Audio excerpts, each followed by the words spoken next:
जतिन की car school के gate के पास पहुंची। जतिन गाड़ी से उतरने से पहले अपना बैग और बोतल संभाल रहा था। तभी गाड़ी के बाहर एक भिखारिन गोद में बच्चा लिए आकर खड़ी हो गई और शीशे पर खटखट करने लगी। जतिन को बहुत गुस्सा आया। वह गाड़ी से उतरा और बोला, अरे गाड़ी रुकी नहीं कि तुम लोग मांगने आ जाते हो, शर्म नहीं आती?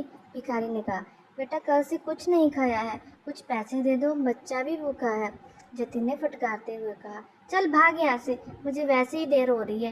तभी पास में खड़ा उसका दोस्त रवि बोला, ये लो मेरा लंच, तुम खा लेना और ये पैसे भी रख लो, बच्चे के लिए दूध खरीद लेना। रवि को देखकर जतिन थोड़ा सा चेप जाता है। वह भिखारिन खाना और पैसे देकर दुआएं देकर चली जाती है।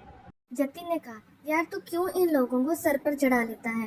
तुझे पता भी है कल से रोज तेरे पीछे पड़ जाएगी। वैसे अब तू खाएगा क्या? खाना और पैसे तो तूने उसे दे दिए। रवि बोला, हम जिस लायक हैं हमें औरों की मदद करनी चाहिए। आज का लंच तेरे टिफिन से खा लूंगा, क्यों नहीं खिलाएगा क्या? यह सुनकर जतिन जोर से हंस पड़ा और उसे देखकर रवि भी हंस पड़ा। फिर दोनों अपनी क्लास की ओर बढ़ गए। अगले दिन से रवि ज्यादा खाना लाने लगा और भिखारिन को देने लगा। जतिन को यह सब पसंद नहीं था। एक दिन उसने रवि से फिर बात की, यार तेरे पास पैसे फालतू हैं क्या जो इन लोगों पर लुटाता रहता है? रवि बोला, मेरे पास तो इतने पैसे नहीं हैं, लेकिन अच्छे काम के लिए कभी पीछे नहीं हटना चाहिए। मैंने अपनी माँ को सारी बात बताई। अब वो उसके लिए अलग से खाना बना लेती है, साथ ही बच्चों के लिए भी कुछ न कुछ भेज देती है। अब तो इनसे एक रिश्ता सा हो गया है। मेरी बात मान, एक बार तू भी किसी की मदद करके देख, तुझे कितना मजा आएगा। जतिन कहता है, मेरे पापा कहते हैं हमारी मदद मेहनत का पैसा हम किसी पर क्यों लुटाएं। मेरे परिवार में कोई भी दान वगैरह नहीं करता है, और अगर करता भी है तो सिर्फ टैक्स बचाने के लिए।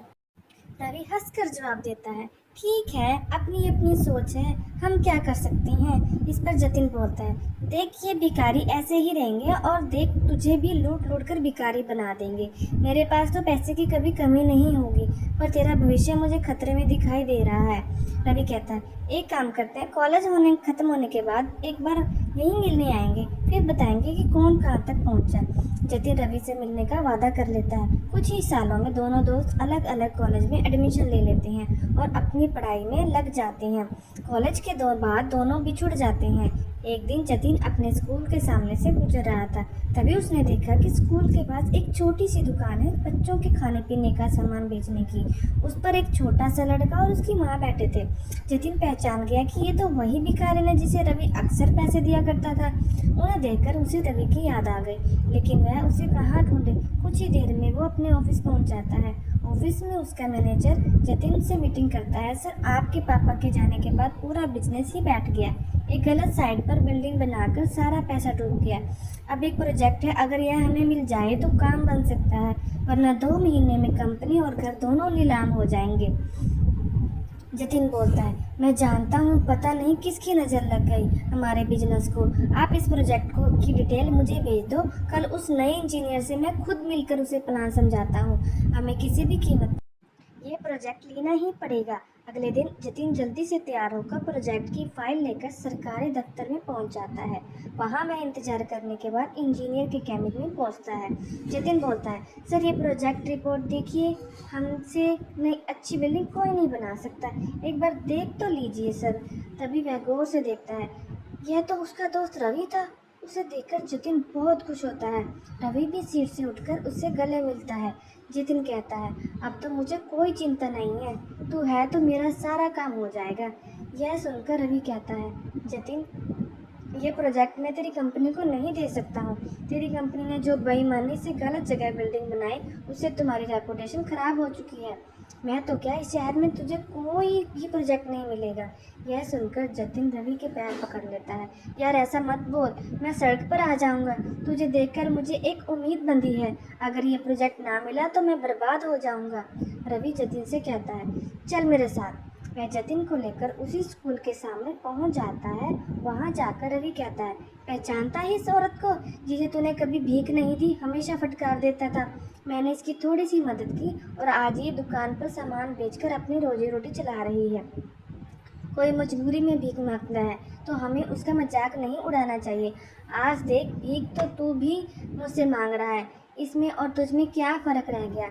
मैं तुझे नीचा नहीं दिखा रहा, लेकिन तूने सिर्फ पैसा कमाया, दुआ नहीं।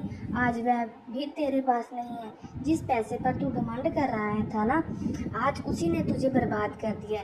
यह सुनकर जतिन की आंखों से आंसू बहने लगे।